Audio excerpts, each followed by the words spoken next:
भाऊ, मला पिंकी सोबत लग्न करायचंय भाऊ. काय? नाही नाही, आता मी ठरवलंय, मी पळून जाणार आहे. आम्ही नाही राहू शकत रे एकामेकाशिवाय दूर. आमचे खूप मोठे स्वप्न आहेत. आम्ही ठरवलंय, मुलगी झाली तर सोनू आणि मुलगा झाला तर सोन्या. त्यांना काय येड लागलं बाबा त्या गाण्याचं. लेकराचं नाव पण सोनू आणि सोन्या. बाबा बाबा, अवघडी अवघडी. भाऊ, तू सांग, मला मदत करणार आहेस का नाही? हो हो, अरे हो, करल ना यार, त्याच्यात पण काय बोलायची गोष्ट आहे का? करल ना भाऊ. आपण एक काम करू, सैराट सारखं पळून जाऊ. तूच लंगड्या आणि तूच सल्या.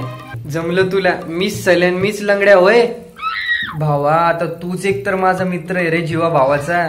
दुसरं कोणाला आणू मी? तर तूच सल्यान तूच लंगड्या. बर ठीक आहे, मीच बांगड्यावाल्या भाभीचा सल्या आणि मीच लंगड्या. तर भाऊ, आता आपण पळून जाऊ. आणि आपण इतक्या लांब चालल्या जाऊ की कोणालाच गटणार नाही. इतक्या लांब जाऊ, कोपऱ्यात. सैराट झालं, सैराट झालं, सैराट झालं. बर, गेलो आपण पळून. तर मी काय करायचं मग? मग तू वापस गावाकडे चालल्या जायचं. वा रे वा पट्टे. म्हणजे तुम्ही तिकडे लांब कोपऱ्यात तुमचा संसार थाटा आणि मी गावाकडे येऊन खातो काट्या. वा,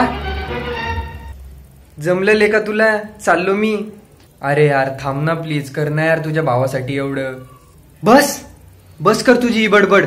अरे लोक सैराट पाहून गैरातागत वागू लागले आणि तू पण हो त्यांच्यामध्ये हिस्सा.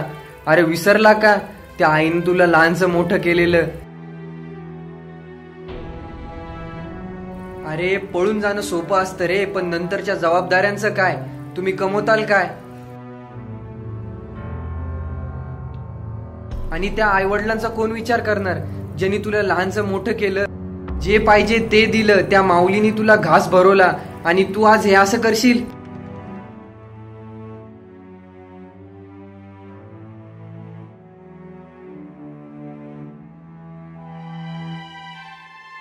सॉरी यार, मी आई बाबांचा विचारच नव्हता केला. ओठांवरचं हसू तुझ्या करतं मला वेडा. दुनिया तुझ्या मागे माझा विचार कर. हॅलो हॅलो अभि. हा पिंकी बोल. मी बॅग भरून आली आहे, रेल्वे स्टेशनवर उभी आहे. सोनं पण आणलं आहे मी सोबत. कुठे आहेस तू?